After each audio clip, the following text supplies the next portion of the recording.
करेगा। 24 घंटे में एक बार सरस्वती हमारी जिह्वा पर आकर के बैठती है। कभी भी किसी का बुरा मत सोचो, पता नहीं किस समय सरस्वती मैया हमारी जिह्वा पर आकर के बैठ जाए और हमारी वजह से किसी के साथ में अनर्थ हो जाए। जितना करो अच्छा करो, क्योंकि अच्छे करने वालों का साथ मेरा गोविंद देता है। ब्राह्मण ने कहा मैया चाहे कुछ भी हो जाए तुम्हारे लड़का अवश्य होगा। इधर महाराज नंद बाबा के और यशोदा मैया के कन्या ने जन्म लिया, लेकिन भगवान कहते हैं इस बात को कि मोरे बचन पड़ जाए चाहे पीका और संत बचन पत्थर की लीका। चाहे मेरा वचन असत्य हो जाए, लेकिन मैं कभी संत और ब्राह्मणों के वचनों को असत्य नहीं होने देता। महाराज आज जैसे ही कहा ना, भगवान स्वयं वसुदेव जी के सर पर धारण होकर के नंद बाबा के यहाँ आए। आज उस कन्या को लेकर के महाराज वसुदेव जी वापस मथुरा पहुंच गए। महाराज जैसे पहुंचे, जिस हिसाब से जेल के द्वार बंद थे सारे द्वार बंद हो गए। जिस हिसाब से वसुदेव जी देवकी महाराज बेड़ियों में जकड़े हुए थे, वापस जाकर के वैसे ही बेड़ियों में जकड़ गए। जो पहरेदार सो रहे थे सब जाग गए। अब तो वो कन्या रोने लगी। द्वारपाल ने जाकर के कंस को बताया, कंस दौड़ा दौड़ा आया और महाराज उस कन्या को मारने के लिए तैयार हुआ। महाराज स्कंद पुराण में लिखा आता है कंस ने उस कन्या को छोड़ दिया। कंस ने कहा अरे ये तो कन्या है, कन्याओं को कभी नहीं मारना चाहिए। लेकिन आजकल महाराज लोगों की सोच गलत हो गई। अगर किसी के 3 लड़कियां हो गई ना तो महाराज लोग मुंह सुकोड़ने लग जाते हैं।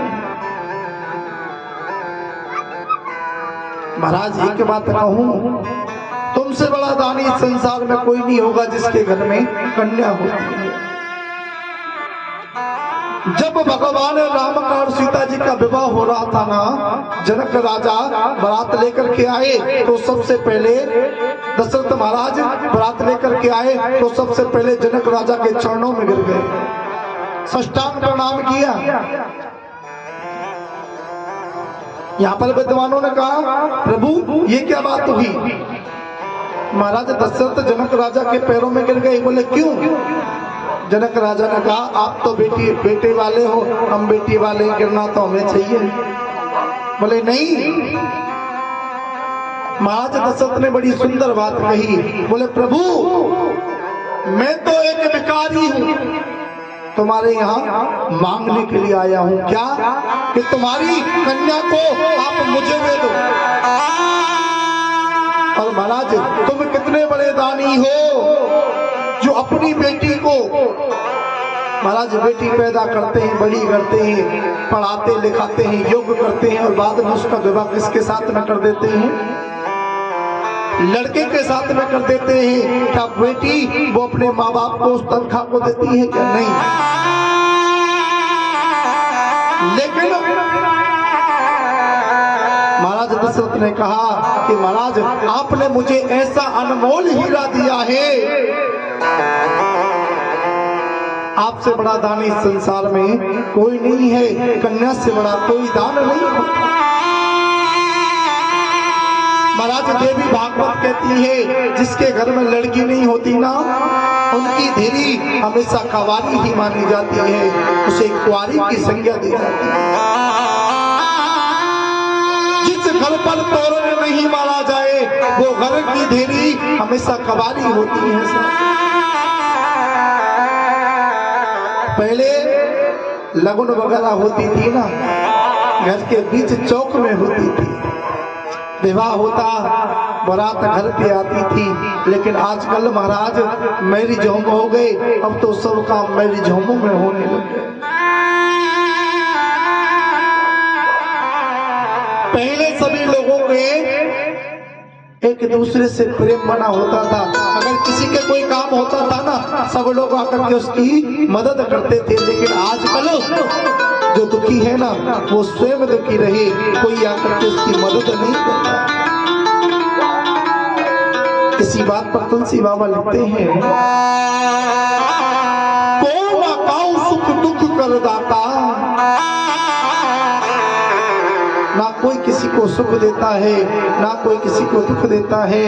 मनुष्य के कर्म होते हैं जो उन्हें सुख और दुख की प्राप्ति करवाते हैं। महाराज कंस ने उस कन्या को छोड़ दिया।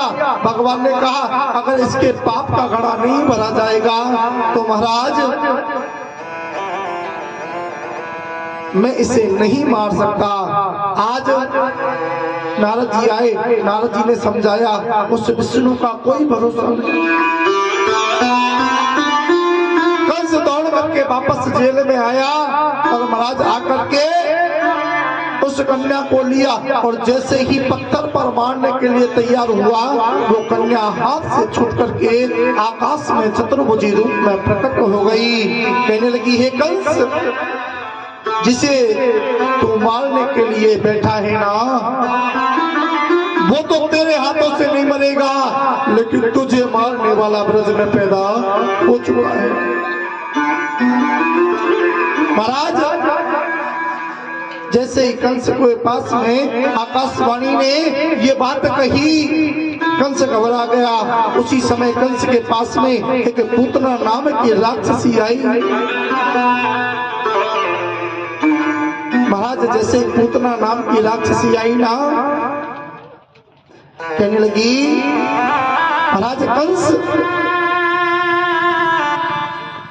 आप चिंता मत करो, मैं अपने स्तनों पर कालकूट नाम का विष लगा करके ब्रज में जिन बालकों ने भादो मास की अष्टमी तिथि को जन्म लिया है ना, रात्रि के 12 बजे मैं सबको समाप्त कर दूंगा। महाराज स्तनों पर कालकूट नाम का विष लगा लिया और आज एक सुंदर स्त्री का रूप बना करके आज पूतना ब्रज में घूमने लगी।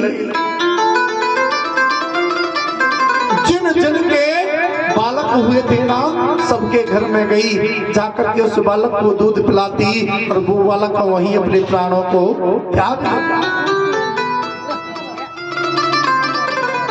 महाराज इधर मैया यशोदा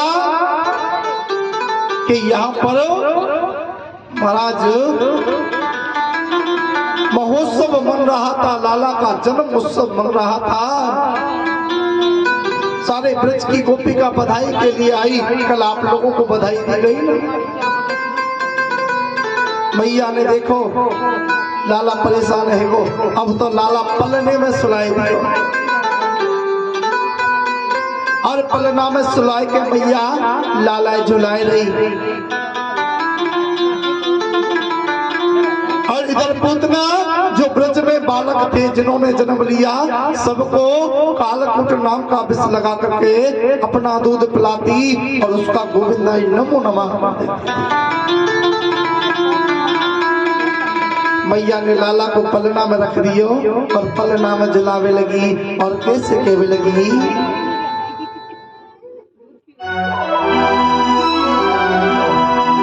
मेरो लाला झूले पलना के होले झूला दीजो, लाला झूले पलना के होले झूला दीजो। कौन कौन कन्हैया को पलना में झुलाना चाहता है? कौन कौन हाथ खड़े करो। तो पलना कैसे झुलाऊं? ऐसे मेरो लाला झूले पलना के होले झूला दीजो, कन्हैया झूले पलना के होले झूला दीजो, झूला दीजो। धीरे झूठा दीजो, धीरे झूठा दीजो, देखी होले झूठा दीजो। लाला छोड़े भलेना के होले झूठा दीजो।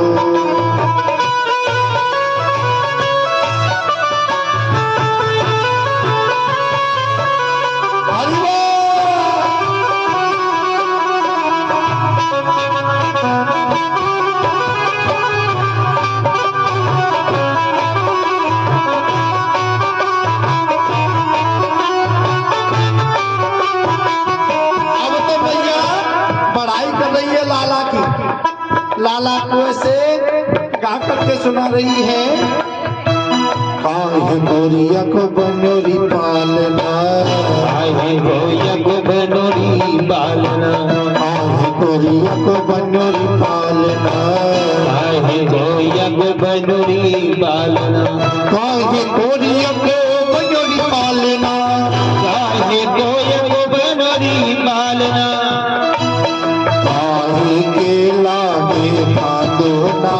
के होले झूठा दीजो, कन्हैया झूले पहलना के होले झूठा दीजो।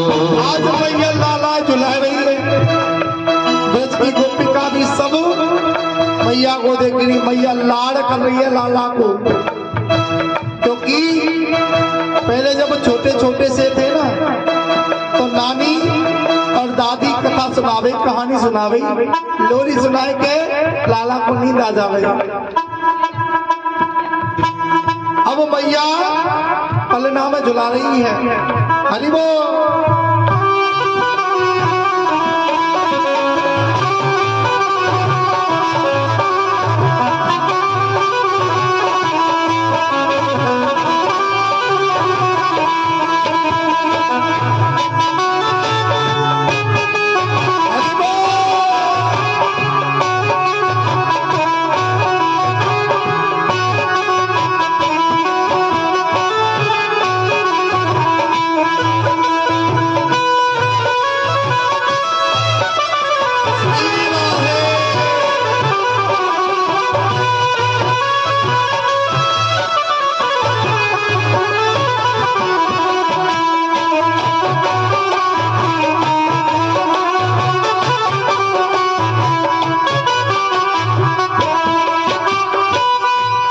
गोरिया को बनोरी पालना, चंदन गोरिया को बनोरी पालना, चंदन गोरिया को बनो पालना, चंदन गोरिया को बनोरी पालना, चंदन गोरिया को बनोरी पालना, चंदन गोरिया को बनोरी पालना। सबके लागे भादोना के होले झूठा दीजो, कन्हैया झूले पहलना के होले झूठा दीजो, झूठा दीजो, धीरे झूठा दीजो, धीरे झूठा दीजो, देखी होले झूठा दीजो। कन्हैया झूले पलना के होले झूठा दीजो।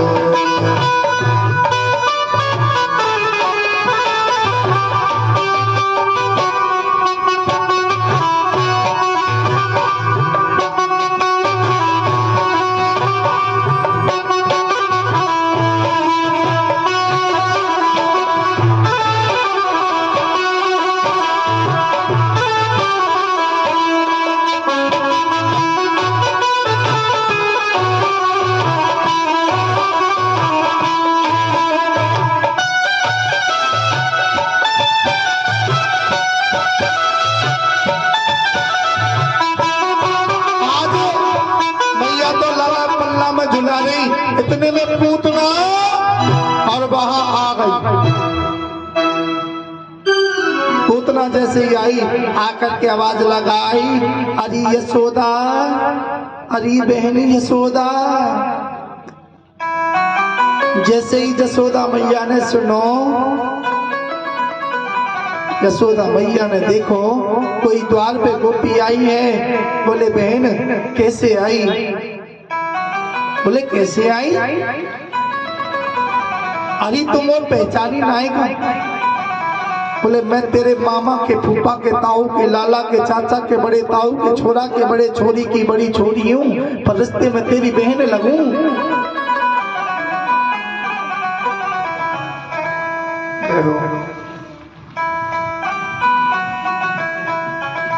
महाराज जैसे ही कहा ना,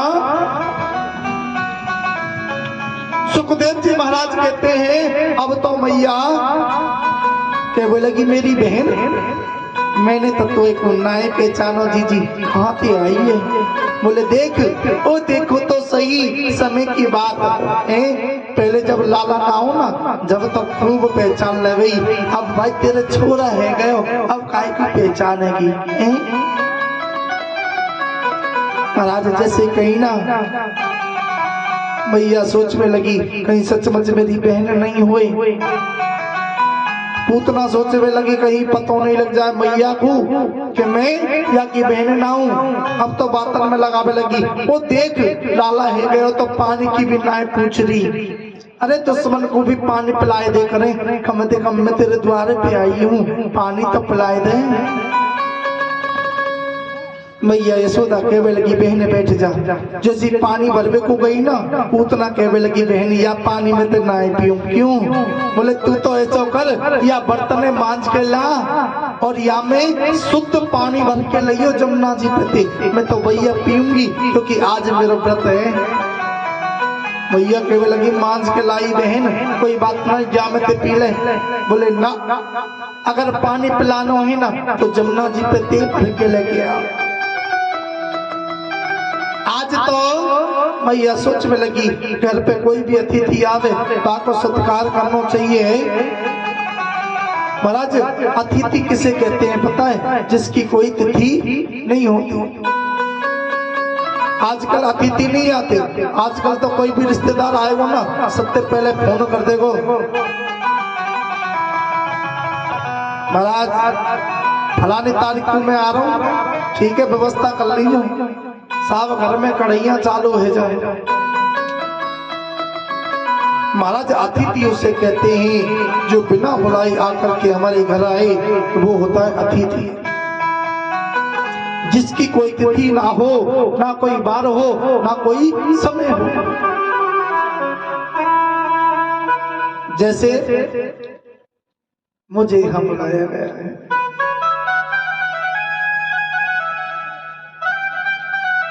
भाई व्यक्ति विशेष की होती तो हमें अतिथि नहीं माना जाता, लेकिन अब हम आपके यहाँ अतिथि के रूप में ही तो हैं। हमारा कौन सा यहाँ परिवार है, आप लोगों के बीच में है।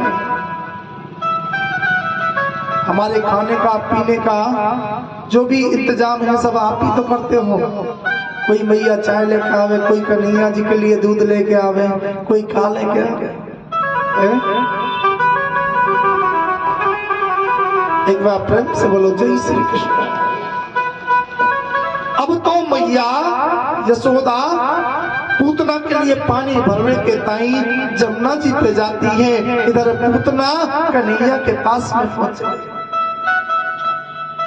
लाला ने जैसे पूतना को देखो ना,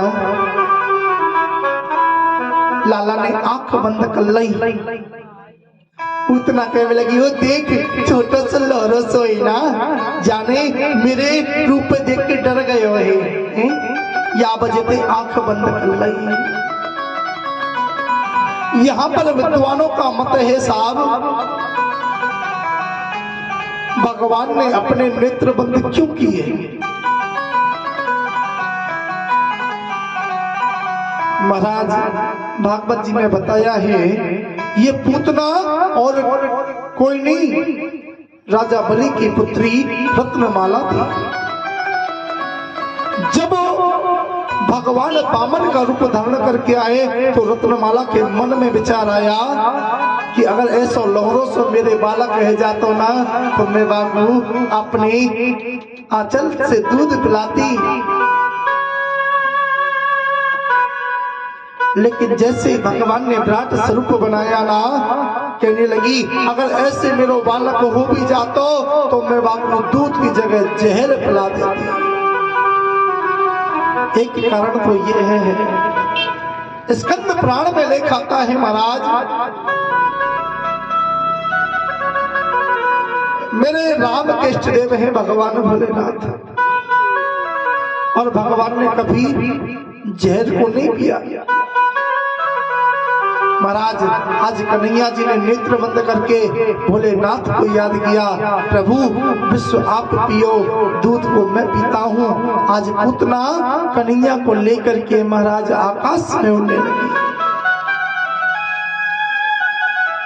मैया ने जैसे ही पानी भर करके आ रही थी, रास्ते में ब्रजवासी चिल्लाने लगे, अरे काऊ के लाला लेके एक राक्षसी और चली गई है, अरे काऊ के लाला उठा के एक राक्षसी ले गई है।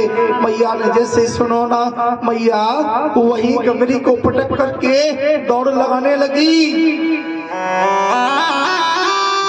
आज तो पूतना कन्हैया को लेकर के आकाश में उड़ रही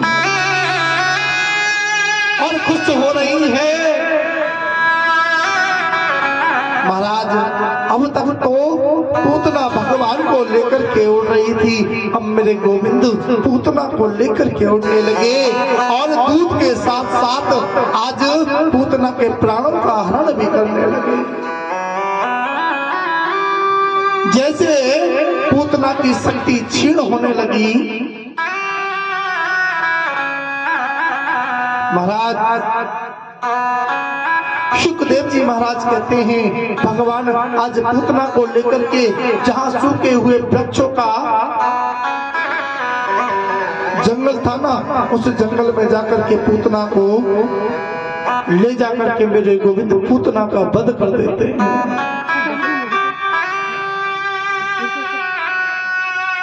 महाराज आज मेरे गोविंद पूतना का वध करते हैं। सारे ब्रजवासी जहां पूतना का वध किया ना वहां पहुंच जाते हैं।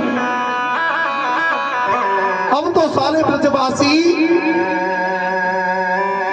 महाराज सोच रहे हैं कि इस पूतना ने पता नहीं मरी है या जिंदी है। काऊ की हिम्मत ना हुई कि पूतना के पास जाकर के चेक कर ले कि मर गई कि जिंदी है। महाराज एक ग्वाले ने हिम्मत करके जैसे तैसे आज पूतना के सीने पर चढ़ गया और महाराज धड़कने सुनने लगा तो देखा आज पूतना के दिल की धड़कन बंद है। महाराज कान के पास में जाकर के धीरे धीरे नाक तक पहुंचा और नाक पर जाकर के कान लगाया और श्वासों को चेक करने लगा, लेकिन श्वास भी बंद है। ब्रजवासी कहने लगो भैया या को तो गोविंदाय नमो नमः है गयो। सब ब्रजवासी खुश हो गए। महाराज कन्हैया को आज वो ब्रजवासी उतार करके नीचे लेके आया। महाराज पूतना का शरीर इतना बड़ा था, भागवत जी में लेख आता है पूतना का शरीर, पूतना कितनी बड़ी थी पता है?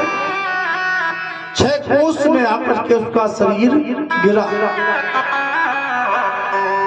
एक कोस में कितने किलोमीटर होते हैं? 3 किलोमीटर होते हैं। एक बार जोरदार तालियां इनके लिए। कछ उनको तो आज तक ना पता कि 1 कोस में कितने किलोमीटर है। अब मान लो 1 कोस में 3 किलोमीटर यानी 6 कोस का शरीर था, 6 गुणा 3 करो तो बराबर हो गया 18 किलोमीटर में जाकर के पूतना का शरीर गिरा। जहां पूतना का मूड गिरा उस जगह का नाम पड़ गया मूड़ासन। महाराज पैर गिरे उस जगह का नाम पड़ गया पैगाम।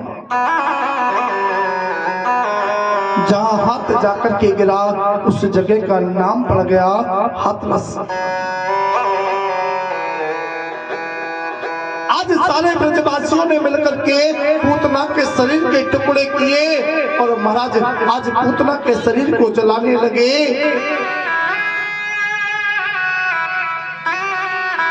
महाराज यहाँ पर लेखा आता है आज जैसे ही पूतना के शरीर को जलाया तो पूतना के शरीर से दुर्गंध की बजाय सुगंध आने लगी।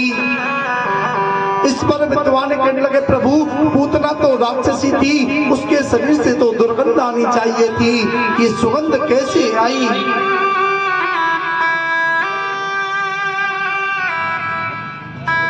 महाराज नारद पुराण में लेखा आता है जब भगवान ने नेत्र बंद किए ना तो भगवान सोचने लगे ये पूतना माँ बन करके आई है, मुझे दूध पिला रही है और दूध पिलाने का काम किसका है? माँ का। अरे माँ से बढ़कर के संसार में कोई चीज नहीं होती। इस माँ का उद्धार करना मेरा कर्तव्य है।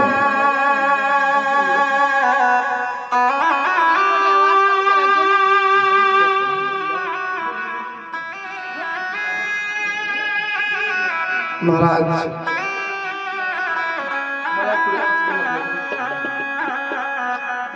आज भगवान सोचने लगे कि इस माँ को मैं कौन सी मुक्ति दूं। भगवान आज पूतना के आंचल से दूध पिया। भगवान के मस्तक पर किसका तिलक लगा होता है? श्लोक कहता है कस्तूरी तिलकम ललाट पटले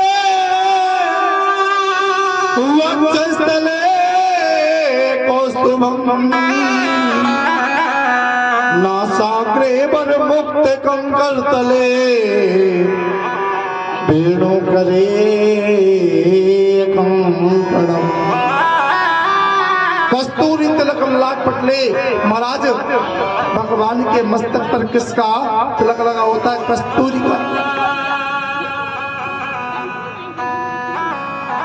महाराज भगवान का शरीर चंदन के समान है तो आज उस पूतना के शरीर से कस्तूरी और चंदन की खुशबू आने लगी।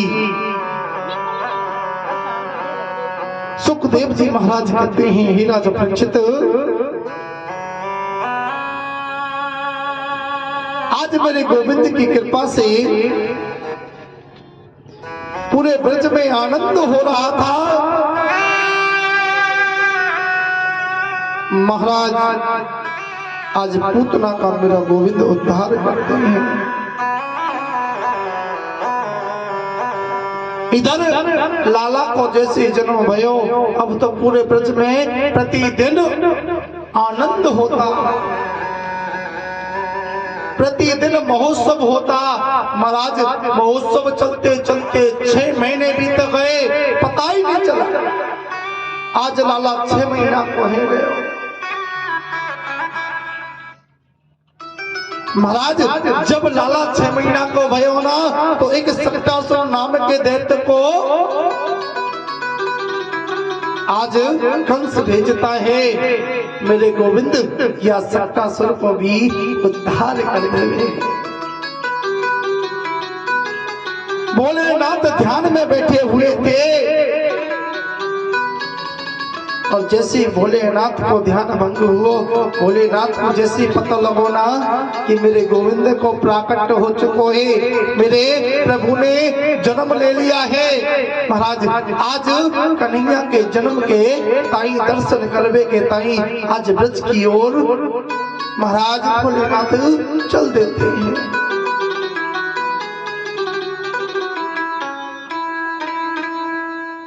और जैसे ही ब्रज की ओर जाने लगे, जैसे ही नंद भवन के पास में पहुंचे, नंद भवन में जाकर के अलख जगाई, भिक्षाम देही माताम भिक्षाम देही। और जब ते लाला भयो ना तो यशोदा मैया महाराज ब्राह्मणों को संतन को बड़ो आदर करवे लगे। महाराज अब तो जैसे ही द्वार पे संत की आवाज सुनी, दौड़ी दौड़ी महाराज दान करवे के ताई गई। भोलेनाथ के गले में सर्प, जैसे गेट खोलो ना, सर्प ने सोची कछु खावे की चीज है। महाराज फुकार मारी, मैया घबरा गई। अरे ओ बाबा तेरे या सर पे दूर रख। महाराज गेट लगा लियो। भोलेनाथ कहने लगे, मैया, अरे मैया दरवाजा तो खोल। बोले दरवाजा नहीं खोलू तेरो सर्प को कोई पता नहीं, मैं खाई जाएगा तो। बोले मैया ये मेरा पालतू सर्प है, ये तो नहीं खाएगा। बोले ना बाबा मैं विश्वास नहीं करूं, थोड़ा सा दरवाजा खोलो। बोले बाबा तो को कहा चाहिए। बोले मैया मोको कछु ना चाहिए, मो तो तेरे लाला के दर्शन कराए दे, तेरे कन्हैया के दर्शन करा दे मैया। लेकिन मैया कहने लगी, सब कुछ ले जा, धन दौलत ले जा, लेकिन मैं अपने लाला के दर्शन तुझे नहीं करा सकती। अगर मेरे लाला को क्या सर्प देख लियो तो वो डर जाएगा और मेरे लाला डर जाएगा ना। यहाँ पर एक कवि ने बड़ी सुंदर बात कही है कि तू तो बाबा दर्शन करके और अपनी गेल चलो जाएगा, और तेरे नाग को देख के बाबा वीरों कन्हैया डर जाएगा। महाराज जैसे कही ना, बोले भैया वो संत ते डर पे। अरे कहने लगे भगवान ने आंख नकार दी, बताइए मत मैया को कि मैं सर पर सोवे वालों आदमी हूँ, तीन लोग को नाथ हूँ। भोलेनाथ देखने लगे, अब तो भगवान के दर्शन नहीं हुए। दुखी होकर के आज भोलेनाथ मैया से कहने लगे, मैया जब तक तेरे लाला के दर्शन नहीं करूंगा ना, तब तक ब्रज को छोड़ के मैं यहाँ से नहीं जाऊंगा। आज महाराज ब्रज नंदगांव से बाहर आकर के और भोलेनाथ ने धूना जमा लिया। महाराज जैसे ही धूना जमाया, अब तो महाराज कन्हैया ने सोचा भोलेनाथ यहाँ से दुखी होके गए, अब तो कन्हैया रोवे रोवे हैं, खूब रोवे। महाराज जैसे रोवे लगो ना, आजकल का है नई बहू बेटी होवे ना साहब, आजकल लोरी को जमानो है। पहले तो साहब बड़ी बड़ी मैया सुनावे, आजकल मोबाइल पकड़ा दे बालक को बस। एक नटखट ब्रज की गोपी खाई, बोले ला मैया तू बड़ी बूढ़ी होगी तो पे छोरा रख दे को लखन नाय ला मोकू दे, मैं देखूंगी कैसे रखे करे छोरा।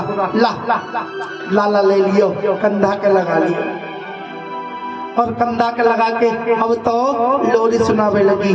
आजकल करे ना बालक कैसे लगाने जब करे,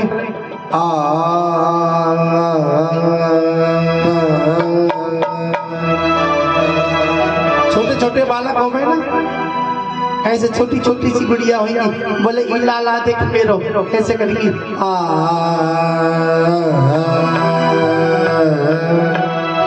अब लाला और जोड़ते रोवे। एक कछु और उम्र किसी बीच किसी गोपी आई, बोले तो पहनावे तू तो नहीं है, तेने कौन से बालक लाए लम्बो को दे। मैंने मेरे 4-5 बालक है, लम्बो को ज्यादा अनुभव है बालक खिलावे को। अब तो बालक को ले लियो गोदी में और लोरी सुनावे लगी, और कैसे कहवे लगी, अरे चंदा मामा भूल के हम तुझ मामे भूल के, मामा भूल के हम तुझ मामे भूल के, चंदा मामा भूल के हम तुझ मामे भूल के, चंदा मामा भूल के हम तुझ मामे भूल के। आप जेब थाली में हम तुझ नामे प्याली में, हाथ जेब थाली में, हम तुझ मामे प्याली में। प्याली गई फूट और लाला गयो। अब तो लाला और जोर से रोवे। महाराज लाला चुप नहीं हुए। एक बड़ी बूढ़ी मैया जाके मोड़े में दांत नाए। अरे लाली काहे रो, ई लाला काहे को रो रहे हो है? अरे माता जी का बताऊं, मेरे लाला को जाने काहे गयो, अब तो रो ही रो रहे हो। अरे तो को ना बताओ, ला मगू दे। अब तो बूढ़ी सी मैया बा लाला लेके बा लोरी सुनावे लग गई। महाराज ये करे ना, सो जा लाला सो जा, तेरे पापा आएंगे। सो जा लाला सो जा, तेरे पापा आएंगे। सो जा लाला सो जा, तेरे पापा आएंगे। तेरे पापा आएंगे, कॉफी बिस्कुट लाएंगे। तेरे पापा आएंगे, बुलाएंगे। कॉफी बिस्कुट लाएंगे और तुमको खूब खवाएंगे।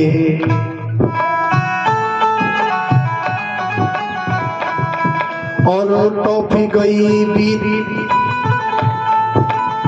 लाला चालू है और लाला गए रूस।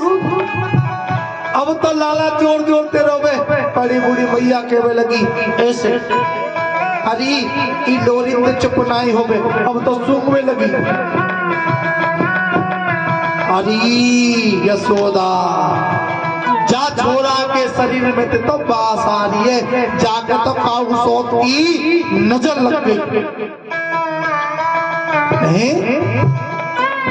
अच्छा माता जी बोले हाँ, वो लगे जा लाला के काऊ सोत की नजर लग गई। अब तो मैया कहने लगी पता ना जाने कौन की नजर लग गई है। और आज बड़ी सुंदर भाषा में, एक राजस्थानी भाषा में भजन है, जब कनूड़ा के नजर लाग जावे ना